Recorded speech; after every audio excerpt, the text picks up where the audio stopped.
now, but we're going to talk about something that's actually going to play into the future of non-enthusiast platforms as well, and that being DDR4.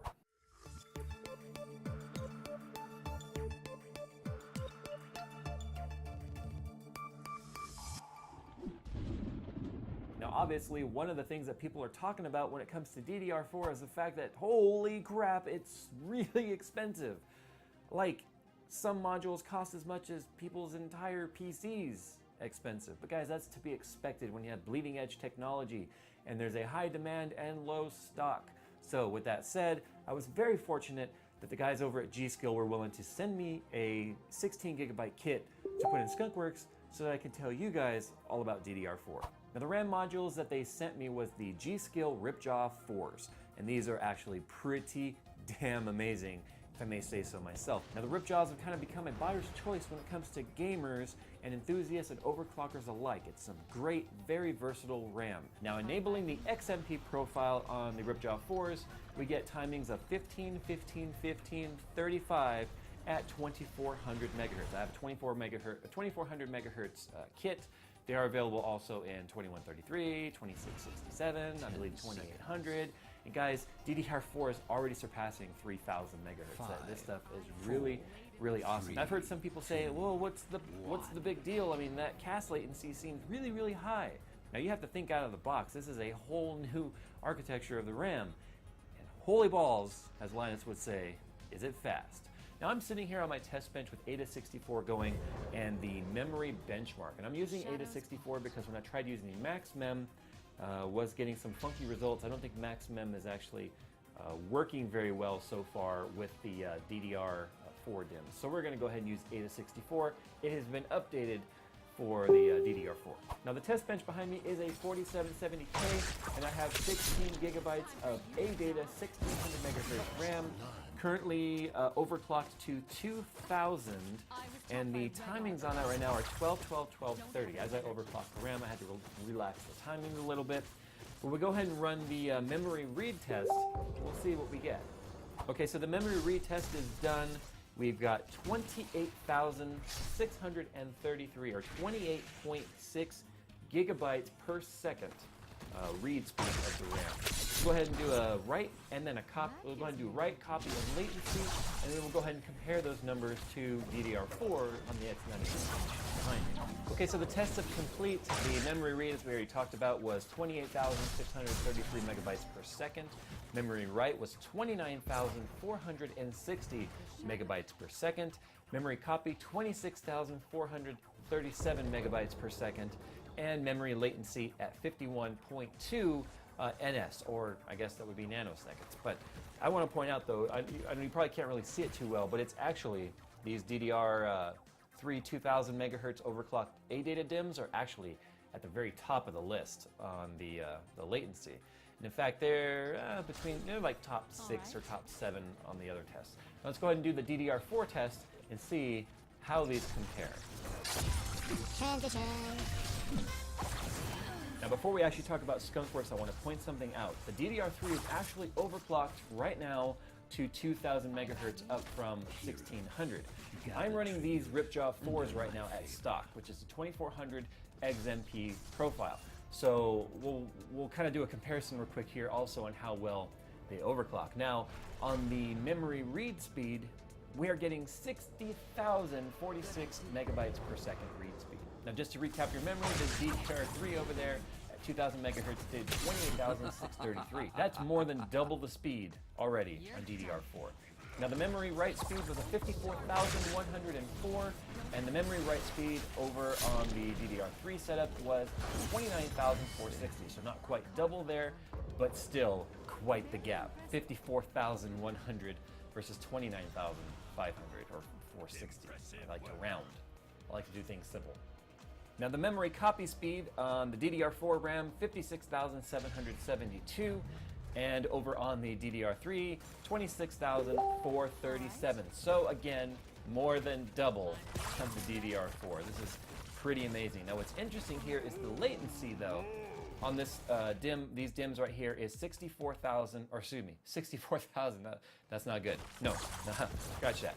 64.7 NS versus 51 NS on the DDR3. Now, I think that's going to come entirely into the cache latency on there, and that makes perfect sense. I mean, we're talking 12 versus 15, so the latency on these DIMMs would actually be a little bit slower. But when you take into comparison the data rate of DDR4, holy crap, is that fast. Now, there's one last thing we need to do here. We are going to go ahead and overclock the memory to 2667 because that's actually the max supported speed on this motherboard, and we're going to see just how well it compares once we overclock it. We're back now, and the DIMMs are now running at 2667 megahertz, and I'm pretty sure there is a lot more headroom in the overclocking of these modules based on what I've seen on some other people's results. So once the X99 classified EVGA, once that motherboard's BIOS is updated to allow faster RAM, we'll try overclocking a little bit more to see what we get. Now the memory read bumped up to a 64,341 megabytes per second. Memory write, 54,408. Memory copy, 61,377. And the latency dropped down to 59.6. It didn't fall a whole lot, but it's still not a whole lot slower than the 12 cache latency over on the DDR3 versus these DIMMs at 15. I didn't mess with the timings. I left the XMP timings where they are. So guys, as you can see, DDR4 has a crap ton of potential, and this is why it's a content creator and renderer's dream. If you do Photoshop or video editing or anything like that, the RAM speed is just absolutely phenomenal. Guys, it's been Jay's 2 cents. Once again, a huge shout out to my friends over at G-Skill for sending me this memory. This was not easy to come by. I understand that there was like some nuns involved and like there was a shootout, but they came through for me. So guys, thanks. Send me a bill for the damage.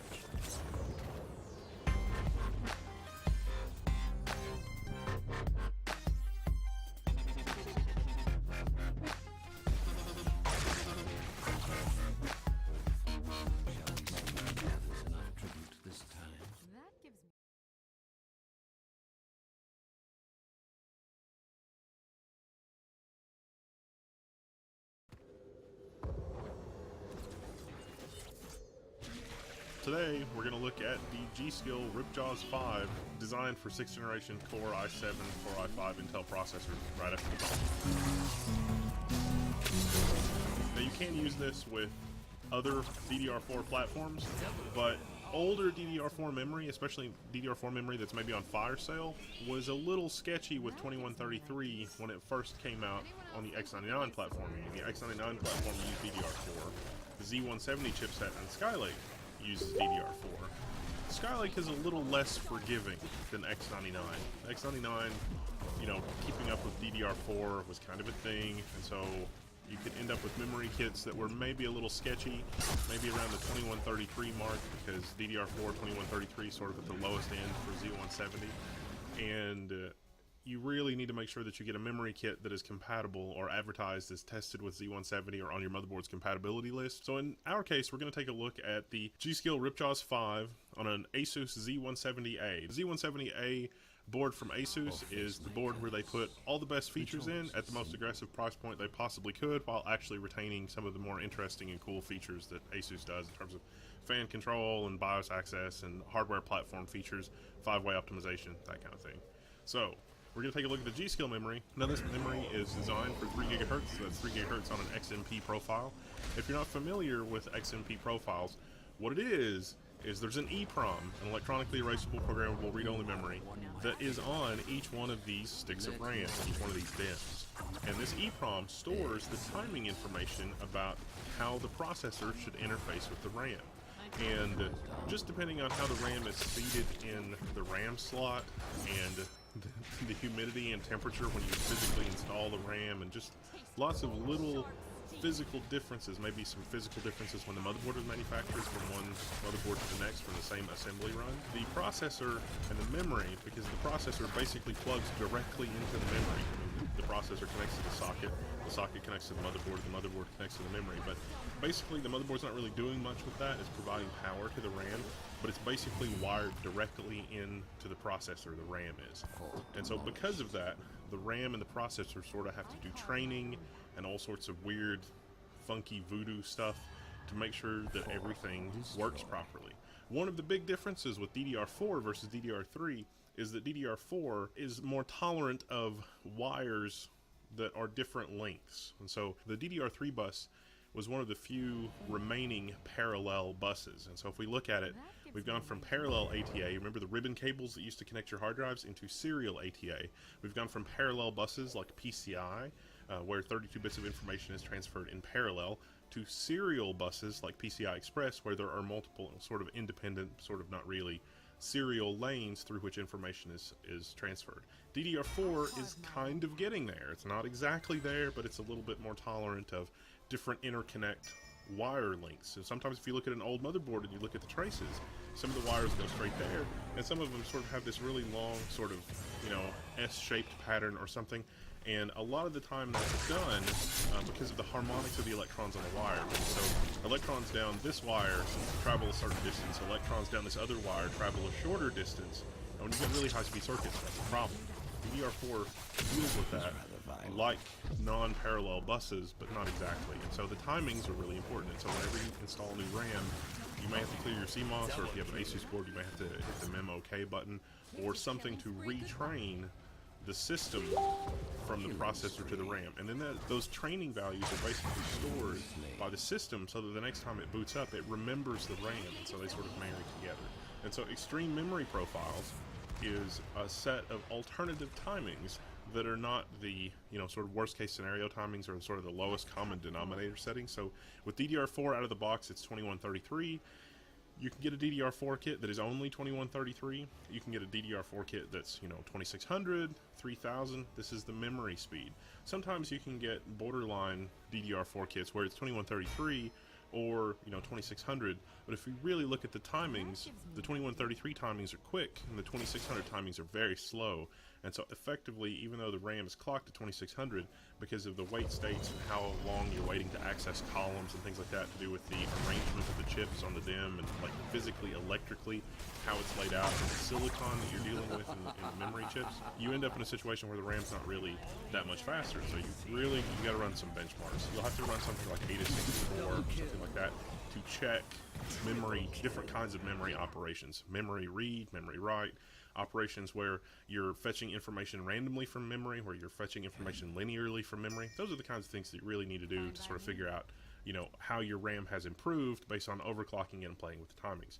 And so because overclocking the RAM is a ludicrously complicated thing to do if you're messing with the individual timings, and it's really easy to get wrong, and it's really easy to make your system unstable, the XMP profile technology was born on the Intel platform. Now, AMD has some other different things, and some motherboard manufacturers are able to do some funky voodoo, and I read from that and actually use that on an AMD platform.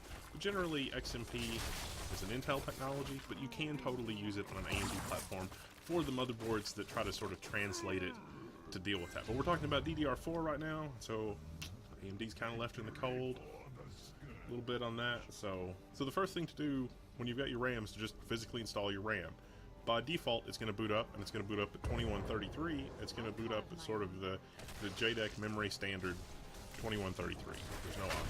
This particular G-Skills kit supports up to DDR4 3000, so that's quite a gain over 2133. But in order to get at it, you'll have to use the XMP, the Extreme Memory Profile.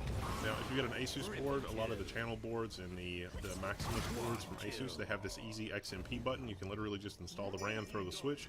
You don't have to go into the UEFI, you don't have to do anything. You just throw the switch, it turns green, you boot it, basically okay. There's a lot on the motherboard that says Mem OK if it's not okay, but it's not really a big deal to go into the UEFI and mess with it. Almost all other boards have a thing in the UEFI where you just click one button, XMP profile, you're good to go.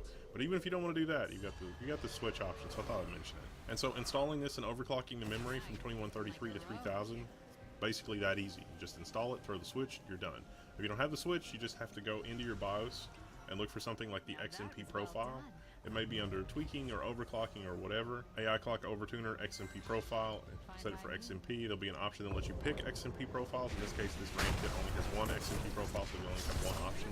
Sometimes you'll have more than one option for XMP, depending on, you know, if you've got a choice of like 2600 and 3000, or 3000 and 3200, or whatever. You can have more than one XMP profile. Generally, you want the fastest one, unless it's unstable, then you want to back off and use a different one. In this particular case, we did some burn-in testing with this kit from G-Skill, it was totally stable after 48 hours of basically grueling benchmark conditions. So DDR4 3000, Z170, basically fine. The motherboards that we're testing, you know, they report overclockability up to 3400, 3600, 3866, really high speeds, just about 4 gigahertz in terms of system memory.